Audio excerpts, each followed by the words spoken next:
Welcome once again to your darling program, The Polity, coming to you live from Kaftan Television. My name is Dayo Omogu. I'm very excited to be here. This is my second outing this year, having been on holidays. Just got on the show 2 days ago for the first time in this year, and then this is my second outing, and I'm very excited, as I say all the time, every single time I get on this show. And I also say that it doesn't matter how bad your day has been, when you plug into this show, you will have a better day. It's some kind of tonic because it's made up of information, education, enlightenment, and of course, you'll get some humor here and there. And I can assure you that at the end of this program, your day will be much better, your spirit will be lifted, and of course, you'll be loaded with information and armed with education. So it's a total package. I'll quickly dash out for a break, and then when we get back, we will make progress.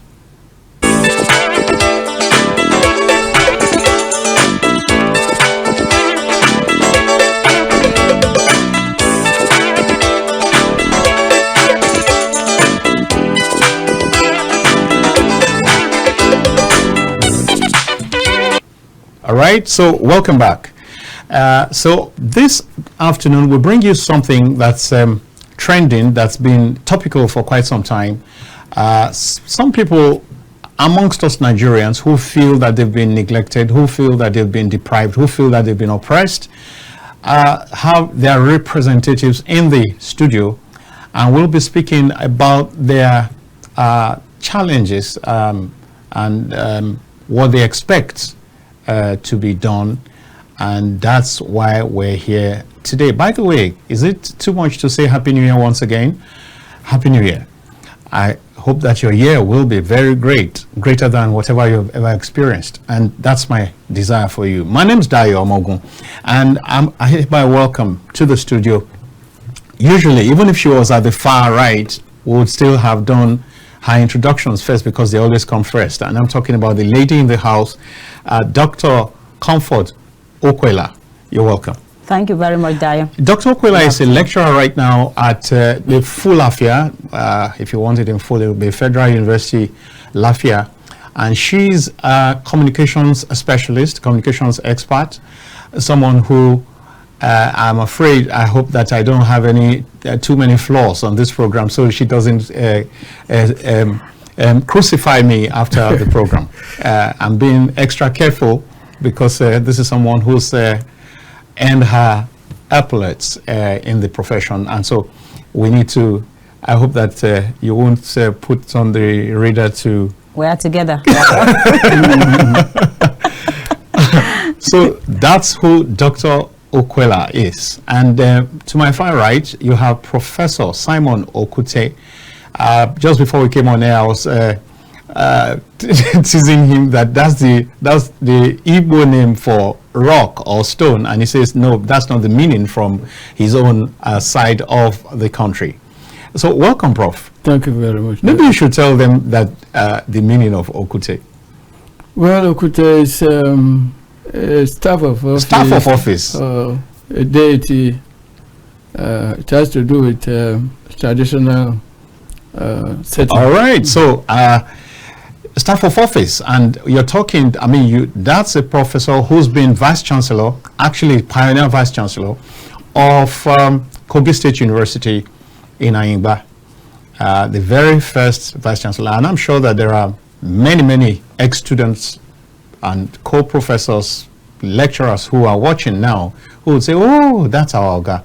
You're welcome, sir. Thank you very much. All right. Now, so both of them are son, daughter of, so let's put them together. Both of them are Ibaji children. Yeah, so Ibaji is in the air, has been in the air for weeks now. I keep seeing Ibaji here, Ibaji there, Ibaji there. Very soon you'll become so popular that even, who knows, maybe your matter will go to Congress in the All right, so these are what has brought them here is quite serious. And so how serious is it? Usually you start with the lady, so let's start with the lady. How's Ibaji doing? Oh, thank you very much. The smiles will all go. If you ask me, how is Ibaji doing? I cannot smile saying Ibaji is doing fine. Ibaji is not well.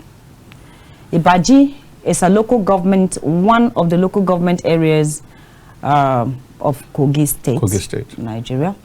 Ibaji is located downstream of the state, and it is a place where food is produced in Nigeria massively. Wow! If you see an Ibaji yam, it can be as tall as a human being. A human being? Yes. The cassava from Ibaji, exaggerations accepted. Well, no, in reality. I wish we remember to bring some. You would have seen an Ibaji yam standing taller than this desk. Yeah. Really? Yes. The land is, to say the least, as fertile as you can describe. The people are also very versatile in knowledge. They are giants in so many places, but the land is so neglected. As I speak, if you are able to roll a visual of Ibaji, you will see that there is no single road leading to the place. Okay. Yeah. No electricity. Their only source of water is that water they have to tunnel through the river. The flood takes their houses, takes the road, swallows up the food that I'm talking about that is produced in Ibaji. And the human beings that live there every year have to become refugees in Eden or in Igbo land, Anambra. They have to just evacuate the place. Why? No road, no accessibility to that place, no hospitals. Till today, Ibaji women give birth under trees. Why? It's terrible. And the worst of it is that Ibaji is a local, is a community that oil is sitting on oil.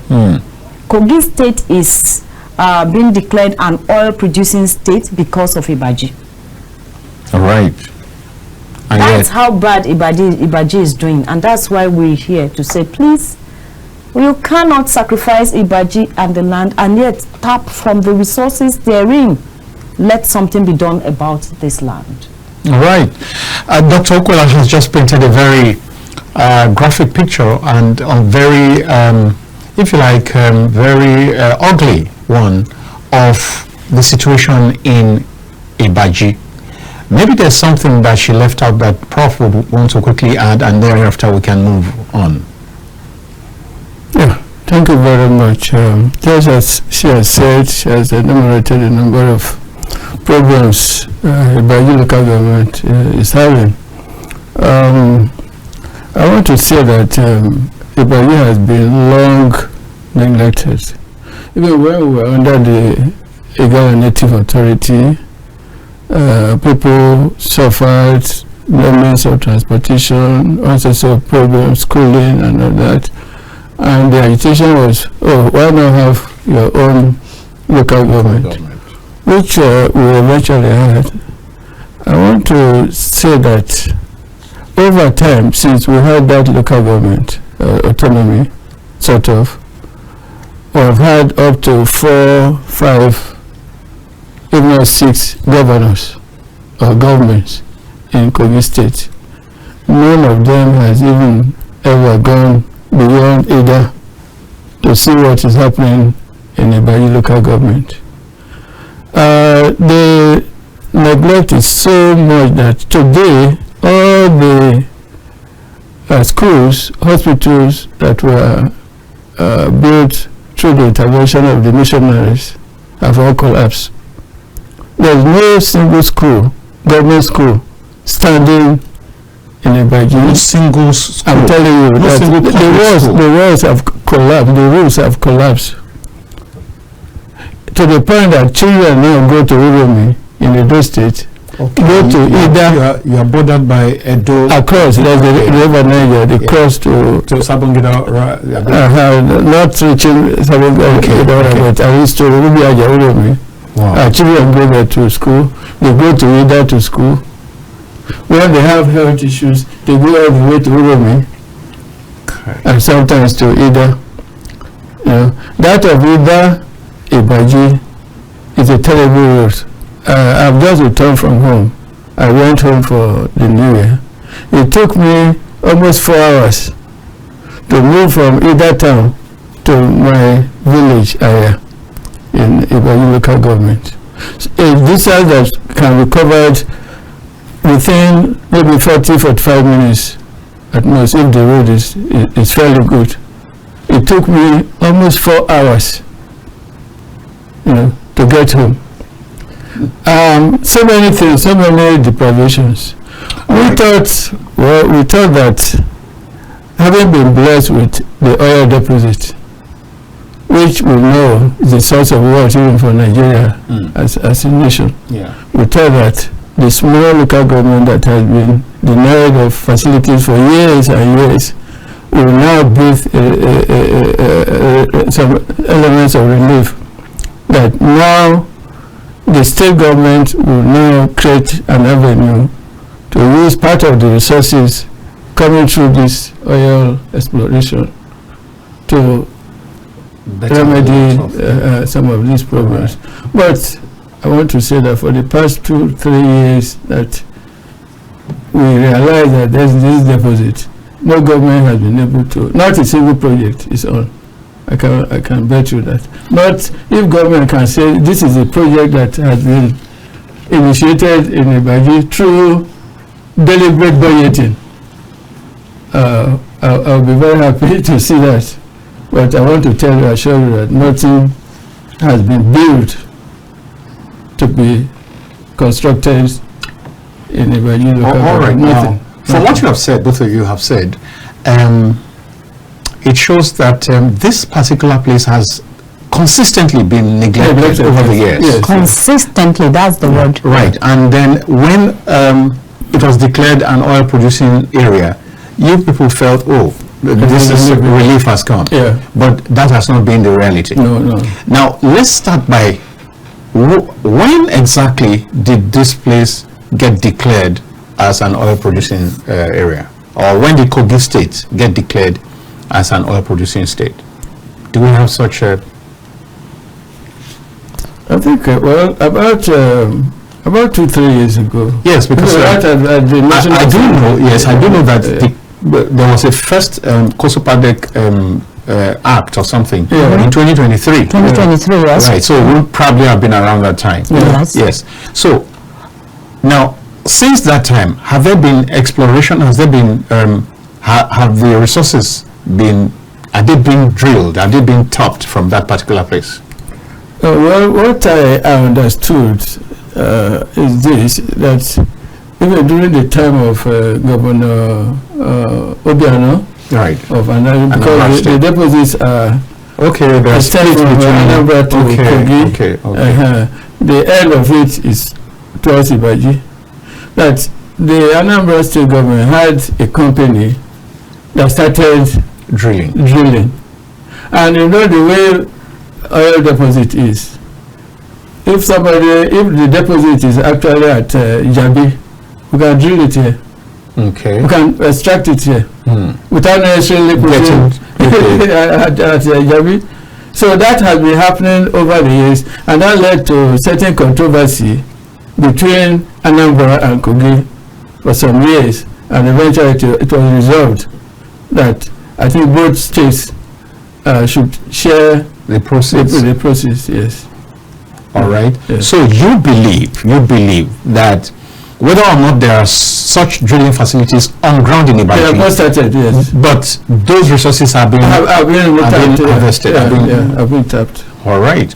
And in spite of that, there has been no benefits. There's been no physical benefits. Yeah, so this is 2026. Yes. Okay. As at 2023, there was a Kosopadec law or act, which was passed by the governor, Governor Yahaya Bello. Okay. Really?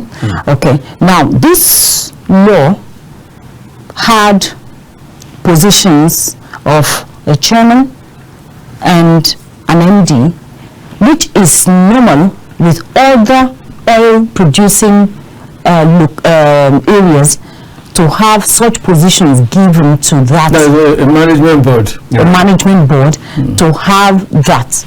Now, that law, as at 2025, is being amended, taking the chairmanship and away from the locality. Okay. So it's only the MD, and MD is answerable to the chairman of the board. Yes, that's correct. So that the oil matter has been on is on enough for a law to have been, an act to have been passed, and the same act being amended. Yet nothing is being done to the locality or about the locality. All right, so there's been a whole lot of furore over the new act that some people say it's repugnant to justice, it's oppressive and all that. That's the one that was passed in July or thereabouts. Now, aside the fact that guaranteed positions that were given to Ibaji have not been tampered with, are there other provisions in this new law that are not that you see, that you perceive as anti-Ibaji? Well, if I may comment, Yes. see, the original law that she's talking about made certain fair provisions Okay. for oil producing communities. Yeah. Well, let's use the word communities now, but I will tell you that looking at the geology of Kogi State, I'm yet to see any other local government That has. that has the potential. No, maybe we should not close the door. Okay, but right now that does not. right now it's only Ibaji that has that. So they made provisions for chairman of the board, managing editor of the board, Managing director. managing director of Yeah. the board, to be zoned to the oil producing states. They also made provision for 5 representatives Okay. of the people to also come from the oil producing communities, and then other positions were on the basis of senatorial districts. Okay. Now, by July, this was 2023. Yeah. By July 2025, they amended those provisions. There are about 5 of them. 5 provisions, sections were modified. And one serious modification, amendment, was to say that the oil producing communities no longer produce the chairman. Okay. Yeah. That the chairman should now be alternate between the central and western senatorial districts. No mention of even Kogi East or the communities that where the oil is produced. No mention of them. Then So effectively, they've been zoned out of the chairmanship. yeah, they have been zoned out of the chairmanship. Okay. Then secondly, out of the 5 original reps, only 2 now come from the oil producing communities. The rest are to come from each of the senatorial districts. You follow? Meaning that the oil producing communities really have no leadership role in the management of the resources coming from the oil. Meaning that there's this perception that there's a sense of loss of protection. Yes. Over those assets that would have come if you still retained the earlier provision. Yeah, the if you chairmanship. still had 5 people from the chairmanship. Right. The chairmanship as well as the representatives. Yeah, the representatives. Now, in the provisions. Then, apart from that, right. there is the aspect. I think Section 6 that said that even the MD, who actually comes from the oil producing communities, cannot spend more than 10 million without the consent of the governor. 10 million. Yeah. 10 million. 10 million. 10 million. 10 million without the consent of the governor. You know. So these are amendments that. That provision wasn't in the earlier one. It wasn't in the earlier one. Wow. Okay, let me just lend a voice here. Ibaji people are not just agitating. We are saying that if there is oil in Imo, in Delta, in Rivers, in Ondo, and several other parts, other states of Nigeria, and there's a particular model that is being activated or used and is working there, why treat Ibaji's own differently? Why treat Ibaji differently? So it's not like people are just trying to raise agitation here and there. It is, let's have a fair deal so that what's good for the goose is good for the gander. Let it be that as it works in other states, let it work in Kogi. That's all. If not, the people feel chanced again from creation of Ibaji in 1991 till date. Let me show you how Ibaji looks on the map. I don't know if the camera can see this. Look at this. This blue, deep blue you're seeing, is the vulnerability level of Ibaji. That means the local government is sitting inside water, below the sea level, inside water.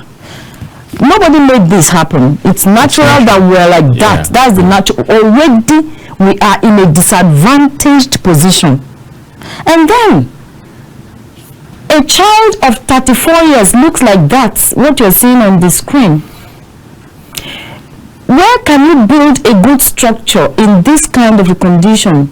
That is a village. Every year it collapses inside the water and is built back, and it collapses again the next year. And so you find even the people who are supposed to be administering the local government cannot stay there.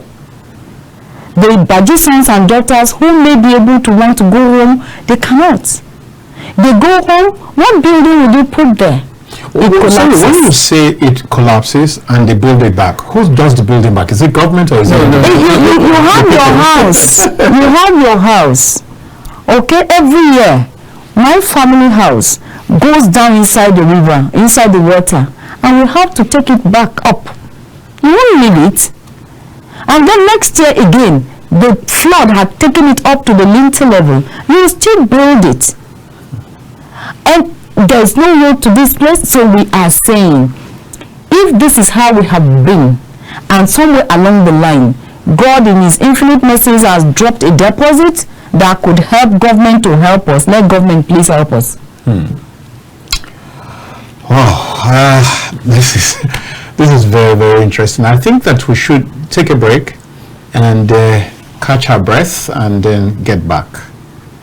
Welcome back. You're still on to the Polity, coming to you from Kaftan Television in the Center of Unity, the Federal Capital Territory, Abuja. And my name is Dayo Mogwan. I have with me Professor Simon Okute and Dr. Comfort Ukwela, who have been explaining the serious situation that they find themselves in Ibaji. They are people, they hail from Ibaji, and these are people representing their people saying, please help us. And their story looks like double jeopardy when you look at the fact that for many years since the creation of the local government, they've never really tasted governance. They've never really enjoyed dividends of democracy, if you like. And when suddenly fate seemed to have smiled on them and they said, okay, at least at this point, maybe our story will change, they still find themselves in the same old situation, even when the place has been declared an oil-producing area. And even when a law has been put in place that ought to take care of the area. That's why you have Kosopadec today. Kosopadec stands for Kogi State Oil Producing Development Commission. Just like you have Kosopadec in Delta and so on and so forth. And so the question is, what is the problem with the governors and all the administrations thus far? What is the offense of the Ibaji people? Well, I'm not one of the persons, but from what they have said, I'm just trying to put forward what I think is actually the pain of the people and why we have these people in the studio. We will continue right away, and I'll ask this question, and then if you could just respond. What exactly have the people of Ibaji done about taking this problem to where they can get an answer? I mean, we're using this to also reach the government, the governor, the president, several other persons, but has the problem been taken to the doorstep of the governor? What has been done? What are these governor or previous governors? Well, I want to say that, or suspect that, the modified document. That is a new. They came from the original one rather. Okay. The original one must have come from a model. Yeah. Because it was, I've looked at it carefully. It was quite fairly fair to the oil producing communities. Right. Now it looks again that this revised one, the amended one, is a deliberate action by the state governor or by the state assembly, because it went through the state assembly, to deprive the Ibaji people of what actually belongs to them. They want to continue with what has been going on, the neglect of the old time. You know, they want to continue with it because the sections they touched are sections that affect the leadership of the commission, which if our people are there, at least will agitate for this, for that, in terms of development. But as the structure is today, under the amended law, they are not occupying any position to say a word of authority, to say, look, we want to put social structure there, we want to do this, we want to do that. You know something that dropped in my spirit just now?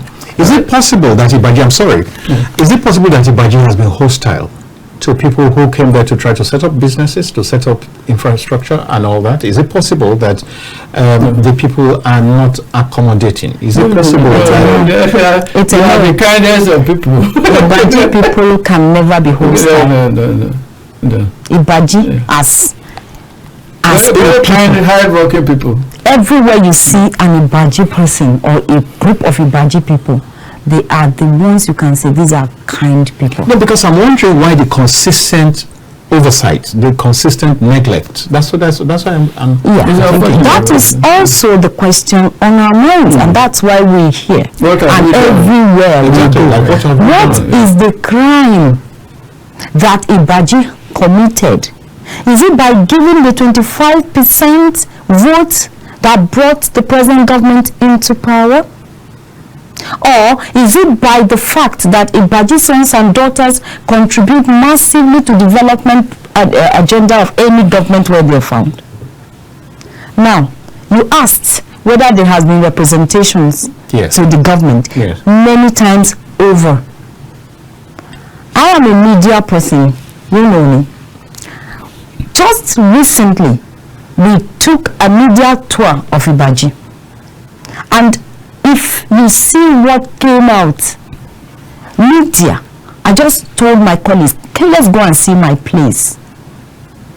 A place that there is no school building, no building is standing as school. Children don't go to school in Ibaji. They cross to Delta, they go to Enugu, or they go to Ida. Several women die in labor because when there are complications, To take them out of Ibaji is a problem.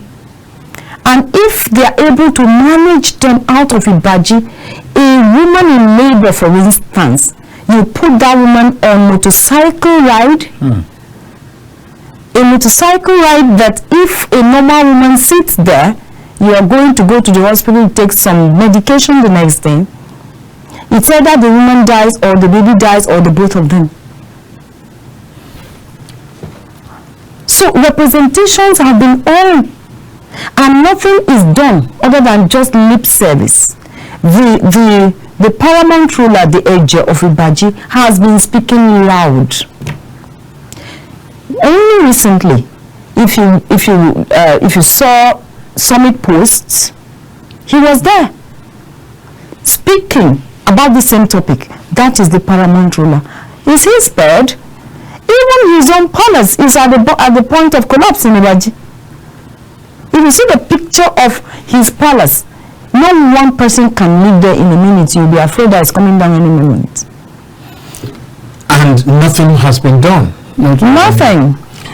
Now, when such representations are made to government, what usually is the response?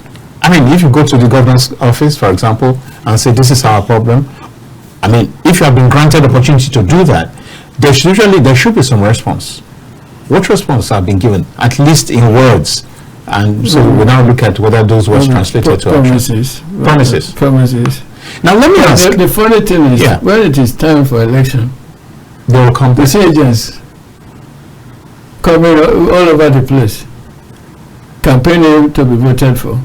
But as soon as the votes are in and somebody has won, that's the end. That's the end. I want to tell you that there is a road coming from Anambra. Okay. That is expected to come from Anambra through to Shitaku or somewhere in Igala land. That road has been in the federal budget for many years, but never implemented. In fact, as I think last year, early last year or so, a senator from the southeast raised it again, and it was put into the budget, but to no effect. The Anambra state government has been able to do their own road. Right. Their own road towards Ibaji up to a point. You can actually drive from Onitsha end, to as close as to the nearest Ibaji village. But from there on to Ida, it's a hell in terms of road. All right, Prof. Let me remind you that you can call in onto this program. The number remains 0802-99-38365, and it's been put on the screen right away, so you can also lend your voice to what's happening, especially for those of you who know what's going on, who know this story, and who can actually strengthen what your representatives have said. It will be a good opportunity to also hear your voice, and if possible, maybe some persons from the side of the government who can also put a lie, possibly, to what the claims of these Ibaji children are. Now, having said that, now the number again is 080-299-38365. Okay, if that's too fast, 080-299-38365. Now, have you tried to check? Have you tried to find out? Because having declared Kogi State an oil producing state, there is a portion of the revenue of the federal revenue that comes to the state, isn't it? That's supposed to come to the state. 13%. 13.5 or 13%. 13%. Okay, 13%. Now, have you confirmed whether the state has gotten this? Could it be that there has been no action? There has been no. You've not gotten attention from Kosopadec because they haven't gotten what they ought to get to be able to effect changes. Is it possible? I think they have got, because even before Bello left, there was one announcement. I don't know if every year they do that, but I heard at least one announcement that gave the value, the amount that was. Because I think that's where part of the fight should really start from. Even as you go, coming in. Right, you really need to establish that to be sure that indeed money has come in, so that that's not the issue. If money has come in and it has not been used for the purpose for which it is meant, then you can have a better fight. I think that that's very important. So all of the bodies, all of the representatives of Ibaji must sit back and check whether the derivation, the portion of the derivation allocation or fund or whatever, that Kogi State has been getting its own portion. It's on the strength of that that you can really take up this fight and take it to whatever point. So they have started getting. There's an aspect of it that I would like us to discuss, and that is the amount that will actually be given out of that 30% to the commission. You say 50% of the 30%. All right, okay. Will be given to the commission to pay salaries, to employ staff, to run the administration of the commission, and other petty things. Now, the question overheads. Yes, the question is, how much of that can be used to develop a place like Ibaji? All right, how much of it? I'm sorry, we need to go on a break. So, but don't lose the train of your thoughts, please. Okay. Yeah, so when we get back, I'll get back to you. We'll take a break, and after the break, welcome back. You're still on to the polity, and I hope that you're taking all of this in and seeing how neglected some people are in this country, and you probably are beginning to connect it with the experience that triggered some trouble in the Niger Delta and in time past. And if we truly learn from,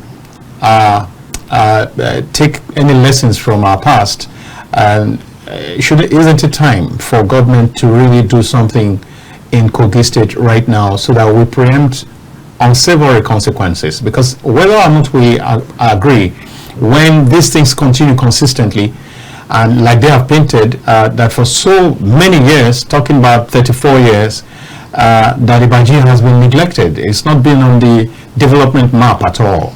And when it continues that way, you cannot rule out unsavory consequences in the very near future. And that's not being, it's not been alarmist at all. We're just saying that every cause, every action has an equal and opposite reaction, as they say in science. I'm not a science student, but I know that one. All right, so we go right back to Prof, who was talking about how, what he recalls of how the allocation, the state's allocation of the 13% derivation is expected to be dispensed or disposed of. Let's hear the Prof. Yes, we go back to that. 30% derivation is collected by the state. By the law on the Kosopadec, right? It has been programmed that 50% of the 13% will go to the commission for various things. Yeah. The remaining 50%, we don't know. There's no mention. No mention where it goes. Whether it goes to the state, whether it's for development of the oil-producing communities, nothing is said. And I'm saying that in view of the problems of the oil-producing communities, and indeed the problems of Ibaji local government, why not say categorically in the law that a certain percentage, even before the distribution, is allocated for development of the oil-producing communities? Yeah. Will not help us more by doing that? Even if it is 5%, even if it is 40%, you say, look, out of the 30% allocation, this amount goes to this area. The rest, whether 50% to the commission, 50% is retained by government for whatever they want to do it, of which, of course, Ibaji should share share it along with other local governments because we belong to the state. That will enhance our development more than this silence. This silence. Yeah. All right. Now, and the silence also promotes opacity. Now, let's take this first caller. Hello. My name is Ojima from Lokoja. Welcome to the show, Jima. How's Lokoja doing today? Fine. All right. So you want to quickly give us your own side, your own contribution? Yeah, I have been to Ibaji before. Ibaji, country Ibaji, Kogi is now oil producing. We have not seen one single pin in Ibaji. Meanwhile, Kogi state government is getting 13% derivation like Niger Delta and the other places. Okay. And I'm wondering why it is so. We call on Kogi state governor and government to do something to benefit Ibaji people. You cannot have oil and swallow it in abject poverty. It's a misnomer. And prosperity will judge us incredibly if this anomaly is not corrected. Ibaji deserves more than this. There's no single development going there. Meanwhile, it is an oil-producing city. It is not fair. We call on Kogi government and the governor to do something before the people begin to react. Thank you very much. That's my contribution. Thank you very much. Thank you very much. So that caller is saying that's a call straight to the governor, Governor Ododo, right? Saying, please come to the aid of the Ibaji people. Do something, change the narrative. Wouldn't it be something to be proud of to say that in your regime, during your time, that things changed for Ibaji? Is that not what you're saying? Yeah, that's exactly what you're saying. And you know, if I may just say a word, please. We talk about Ibaji. Give Ibaji road. Just begin with road. We just said Ibaji yams are as tall as human beings. I don't know if you can see this picture. See a human being holding yam, and yam is taller than the human being. I don't know if the camera can get it, but that is Ibaji for you. A land that is like Canaan land, flowing with milk and honey, but left so devastated. Give Ibaji road. Let's see how much food we push out of that place. Do you know what happened last year? About 25 people or so drowned in River Niger. What happened? They were crossing from Ibaji to a market in Edo. Yeah. Across the River Niger, they both capsized and they all died with their food that they were carrying to Edo to go and sell at a giveaway price. Remember, there is no way to store anything in Ibaji. Anyhow they produce yams, they have to dispose of them or it gets rotten on them. Therefore, what we are saying is beyond a people agitating. We are saying, give Ibaji people life. They deserve to live. You heard that from Dr. Okwela. Give Ibaji people life. They deserve to live. Well, now, so the question that naturally flows from what Prof said a while ago is, of what use is setting up a commission that is supposed to be an interventionist program if there is no intervention to carry out? Yeah. Is that it? Yeah. Yes, because the development commission. Exactly. It's supposed to be for the oil producing area. Yes. But you now have the commission in place, but there's nothing being developed. And so, like, if you connect that with Ojima's call, who said it's a misnomer for you to be, it's like how they say in many of our places around this nation, there's this common proverb that you can't be inside water and be crying that that soap has entered your eye. It doesn't make sense. So you can't be in the midst of plenty and be hungry. Well, I expect that so many more calls will come in. We have maybe in the region of like 20 minutes to go or thereabouts, and please do call in. Let's hear from you, and so that most probably we'll get someone from Ibaji proper and who can call in. The number is 08029938365. If that's too fast, I could slow it down to 08029938365. That should be better. Now, Sorry. yes. Let me just say that someone from Ibaji cannot call. My God. Yeah, network. The moment you leave it there, before you get to Ejule, before you come near Ojogu, you are out of this world. You have gone extinct. You no longer just knock off your phone and tie it in a nylon bag and hide it somewhere so that it doesn't fall inside the water, because you cannot make any call until you come out of there. So no one from Ibaji will be able to call us except the person is outside Ibaji. This is really It's a terrible situation. It's a serious. There's no single bank. Bank? Microfinance or whatever. Hospitals. No, maybe give me an idea. Give me an idea. It may not be perfect. Give me an idea of like the population or the area, the size of where we're talking about. I'm going to leave this with you. I'm going to leave this profile is here. It's right here. Ibaji people over by the 2006 yes. census. Ibaji has a population of 127. What is it? Million? No. Million? No, cannot be. Thousand? Is it thousand? Yes, Look at it there. Sorry. My eyes are too good. Should be 1,000. 127,572. And we're talking about a place land mass of about 12,800 square kilometers. As at 2006. Yeah. So you can be sure that population might have at least doubled, maybe, because we're talking 2006. This is 16 years. 2006 is 20 years. 20 years after. 20 years after. Yeah.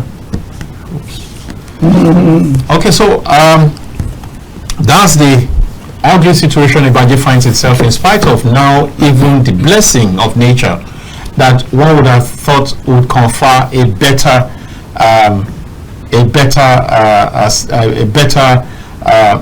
lot on them. But alas, what we have is what they're talking about. And that they can't, nobody can even call. DAJ, is it DAJ? DAJ cannot call. Nobody can call. Nobody can call from the place. Yes. They are cut out of civilization, as it were. Once you get in there, it's like an enclave on its own that's shut out of modernity, shut out of civilization. And that's the very terrible picture of Ibaji right now. I've never been there, but I can picture exactly what they're saying, and this is sad. Please, I'll take you there. Would you come with me? You pay off my costs. I'll take you in a chopper. So you don't have to go through the houses. But do you know what? Ibaji yams are the first yams that is eaten in Nigeria. Ibaji yams. But why are you telling me about Ibaji yams repeatedly without bringing samples from it? That's how I will take you there. While I was in NTA, I was in NTA. Yeah. While I was there, I had to do a story on AM Express to say, look, these first yams that are being called Onitsha yam, it's not Onitsha yam. It's Ibaji yam that when it is produced, it is moved en masse to Onitsha. And the first set of yams you see in Nigeria that's called Onitsha yam actually comes from They are branded Onitsha yam. Okay, let's take this. Hello. Hello, welcome to The Polity. Oh my, you're on air, hello? Maybe that person is trying to attend from Ibaji. The network will be worse. And you know what? Before the next caller, Yes. the rice from Ibaji is one of the best in quality. Without stones. How can it be without stones? No stone. No stone. There are no stones in Ibaji. It's all muddy and mashed. So any rice that comes from there, no stone. Stone free. And different varieties of rice. That's where you see vitamin K rice. It's not starchy. All right. Hello. Hello. Welcome to the show. Thank you. Right. I I'm calling from Enugu State. Okay. Your name? My name is Emmanuel Faraday. Okay. Go on, please. I was saying, what is the network is bad, please. I'll call you later. Okay. All right then. Let's get serious with this, and let's try and make 1-2 calls before it's time, because this, as far as I'm concerned, is a very serious matter, and we all need to help one another as Nigerians. These people, in their own way, are contributing substantially to the growth of this nation. The sons and daughters of Ibaji, as you can see, the lady worked with NTA for many years, and is currently a lecturer with Federal University Lafayette. And you also have the prof on the right, on my far right, who used to be the, in fact, was the pioneer vice chancellor of Kogi State University, and that is in Aiba. And if these people, this kind of people, cannot go back to their villages, if this kind of people, in spite of their contributions, cannot lay claim to their own, cannot be proud, cannot have access to their root, how does it really, what does it do to the state where that particular part of the geography is, is part of? How does that project the state? How does that project Nigeria? The world is watching this, and they are listening and wondering what is going on.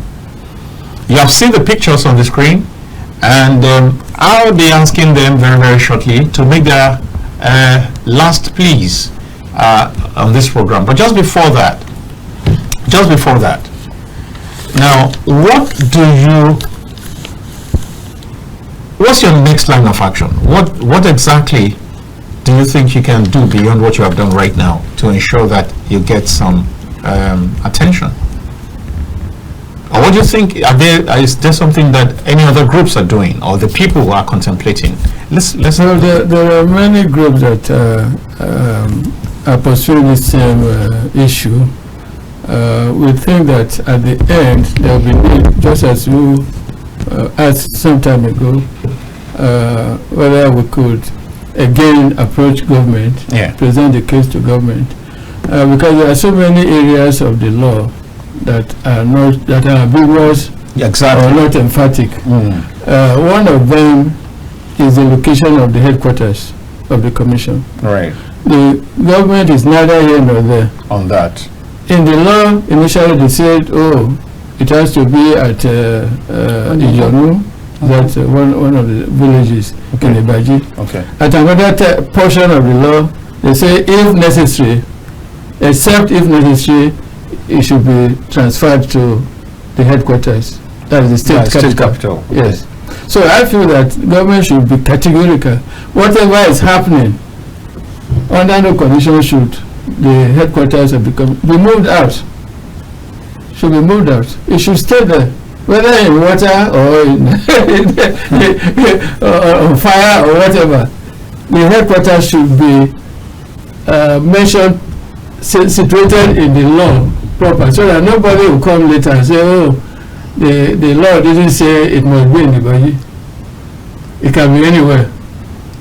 So yeah, but I would have thought that that's neither here nor there. Yeah, because even if the right thing is done, and it is properly staffed, you have a preponderance, for example, of staff who have from the communities. Yes. Whether the office operates from Lokoja, I do not think that will matter much. Because again, you need to also put this, you need to factor this into it, that they need the administrative connectedness at the state capital to be able to effect whatever. So if you put something in Ibaji, that could also create an excuse. They'll say getting there is a challenge. So the way we are looking at it is, if the headquarters is situated in Ibaji, yes, that's a form of development. on its own. On its own, they will be forced to bring in facilities, infrastructure. They will be affected by what is happening in Ibaji itself. So they should also suffer what we are suffering. So if they don't want to suffer, they should bring in facilities. And let me just add to what Prof is saying. Yeah, I think there's some wisdom in that. There's wisdom in that. Let me add to what Prof is saying.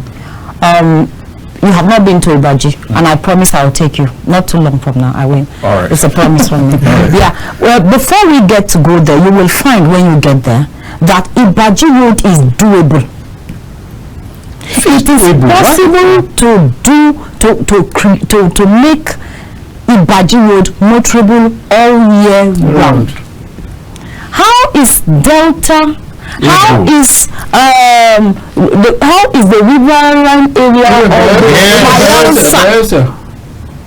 I've been to Bayelsa several times. I've been there. I've been to all of these places, and you see a long bridge that is handing over a creek. How do they go there? Yeah.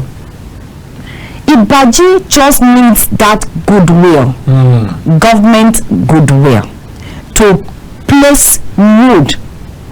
Give it to Governor. The governor. What's the name of the governor? A governor made. Is it Wada?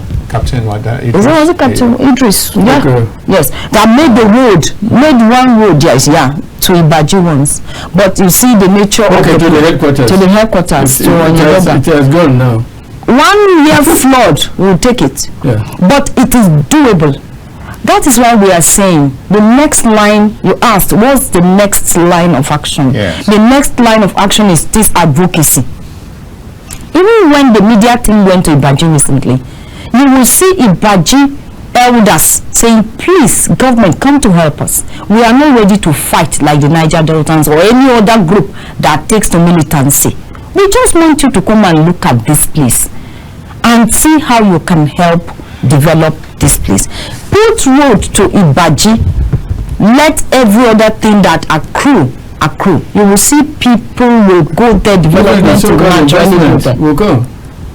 Investors will come in if there's a good road. Of course. Yeah. So we are about rounding up right now, and they will be giving their very last lines. That's part of what she just talked about.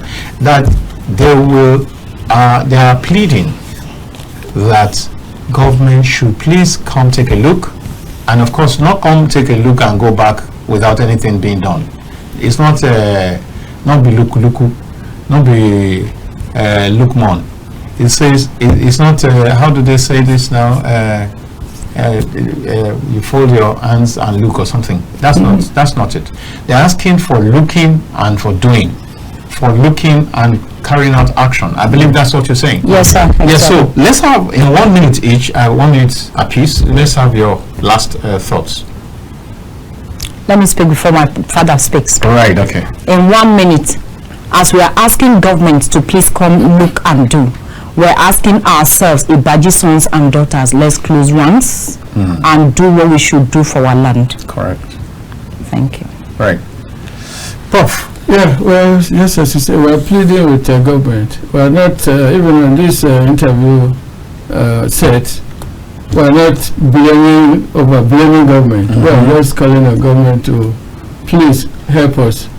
Now that we have the oil resources coming in, if government probably before now had no money, whatever is coming through 30%, a reasonable part of it should be used to help Ibaji out of their problems. That's my contribution. All right, so but just before we go, I think that this is very important, that this advocacy should be taken physically to the governor, and you should be ready and be prepared to, really articulate your situation and what you expect. Really go through the law and dissect it and see those areas that are ambiguous and what you expect them to do in those areas of ambiguity, those areas that you think are unfair, what you think should be the options, and all that you should be ready with them, so that it doesn't amount to like a courtesy visit. It's not just a courtesy visit. It should be a visit that turns things around. It should be a visit of purpose. It should be a visit that really gets the people to listen.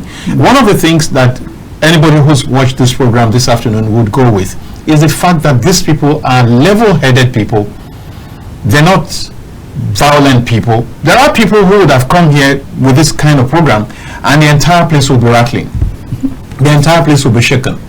But these people have tried to marshal their points, have tried to articulate their points, and I think that it shows civilization. It shows a whole lot of positives, and that should not be taken for granted. At this point, I must say thank you for coming, Dr.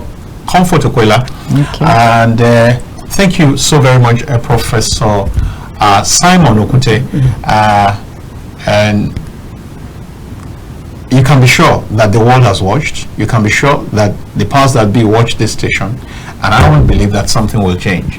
Thank you very much. To all the Ibaji sons and daughters, some of you have come here to represent you and have done a wonderful job. Let's hope that your story will change and that very shortly the testimonies will also come on air through here. Yeah, that would be great. Say in a year's time, they come back and say, oh, the road's been done, and so many other things. That would be very fantastic. Fantastic. Exactly. And so I want to say thank you to my production team. Thank you so very much, Favour. You've done a whole lot. Ababasu, well done. Thank you very much, every one of you. And thank you, dear viewers. Like I say all the time, I have a professor here. He wasn't in the he hasn't been in this show before. When I say if you have a fantastic professor who teaches an empty class, something is wrong. No matter how sound that professor is. So without you, the viewers, this program won't be anything. Thank you for being there. Thank you for watching. Thank you for staying tuned. Your dedication, your loyalty is appreciated. Tell others that something is happening at Kaftan TV, and this is where you ought to be. Now, don't forget to join me at 8 o'clock this evening. We will be on Matters Arising, and we'll be talking about some other issues. And you know, on that occasion, I can speak freely about what I feel about what's going on. That's a show you must not miss. It's bye for now. My name's Dayo.